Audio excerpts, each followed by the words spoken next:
Welcome back to Hardball. Nearly as important as the race for president are the races that will determine control of the United States Senate. Right now, Democrats control the Senate effectively 53-47. And Jennifer Duffy of the Cook Political Report puts the chances of Republicans gaining the seats they need to take control at 40-45%, a number that's diminished actually over the year. Let's take a look at the maps. These are Democratic seats that could go Republican. Montana, North Dakota, Nebraska, which is a near certain GOP pickup, Wisconsin, Virginia, and Connecticut. And these are the Republican seats that could go Democratic. Nevada, that's pronounced Nevada, Arizona, Indiana, and Massachusetts. And then there's Maine, where independent candidate Angus King is expected to win and become effectively a Democrat in the Senate. Well, we'll zero in on 3 of those states tonight, and they're crucial, with former South Dakota Senator Larry Pressler, a Republican who's now supporting President Obama in this race, and Los Angeles Mayor Antonio Villaraigosa, who's the Obama 2012 national co-chair. Gentlemen, thank you for asking. First of all, Massachusetts, the marquee Senate race in the country where all the money's going. Currently, Democratic challenger Elizabeth Warren is actually leading the very, once popular Senator Scott Brown, up about 3.5 points, according to the Huffington Post polling average. This is a hard-fought race with both candidates appealing to the women's vote. Let's look at parts of their recent ads. First, from Elizabeth Warren.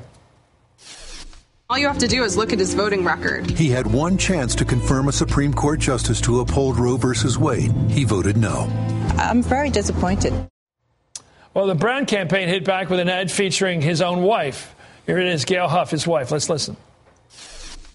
Hi, I'm Gail Huff. I want to talk to you about those untrue ads attacking my husband, Scott Brown. It's sad that Elizabeth Warren and her supporters are avoiding issues like jobs and the economy. I want to set the record straight. Scott Brown is pro-choice. The question is, does he vote for pro-choice judges who decide this thing? That is the question. And you notice she didn't speak to that in that commercial. What's moving up there? The mayor? I mean, you're a mayor. You know the power of a mayor. Well, Mayor Menino has a great get-out-the-vote operation, and he's got a lot of credibility in Boston, and he's certainly working hard on her behalf. And it's going to be a very close election, but I expect that she's going to win. Elizabeth Warren's going to prevail. Senator Press, it's interesting because you like to be a moderate. You tend to be a middle-of-the-roader, especially since you're now backing President Obama.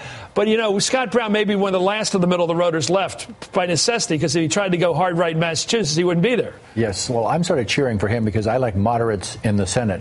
I know in the days when you were a staffer to Tip O'Neill, we had a lot of moderate Republicans. Like you. And yes, and see what happened to you, though. Yes, that's right. We've kind of disappeared. But I do hope that there's a resurgence of moderate republicanism.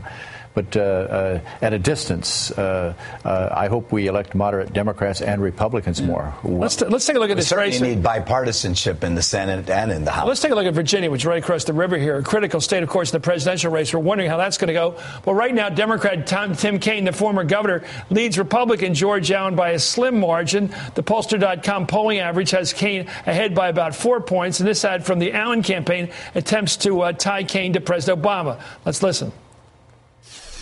Well, I'm doing what the president wants me to do. So Tim Kaine became President Obama's National Party chairman, abandoning Virginia while governor, putting the president's harmful agenda first. And this Tim Kaine ad focuses on the women's vote, not surprisingly. Let's listen. This is Virginia. George Allen would restrict her choices. He'd take away her constitutional rights by reversing Roe v. Wade. Well, there you have it again. I want to go with you on this. You're going to campaign down there.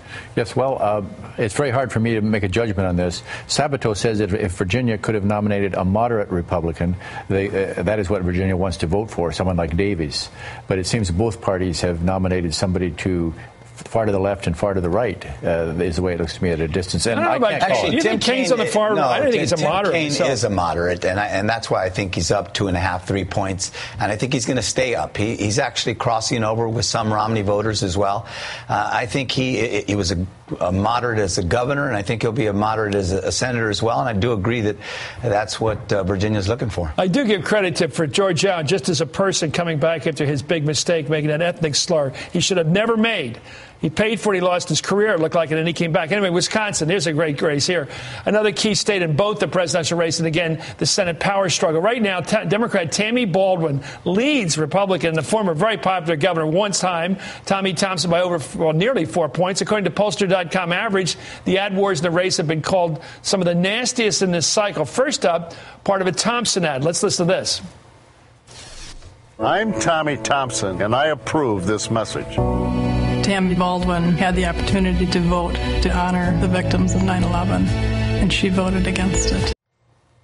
There's Baldwin did vote against the bill, but as her campaign noted, that was because it paid tribute to the Patriot Act, which she opposed, something she was against. The Baldwin campaign hit back quickly with an ad of their own. Let's listen. I'm Tammy Baldwin, and I approve this message. Tommy Thompson's ad is a disgrace. The truth.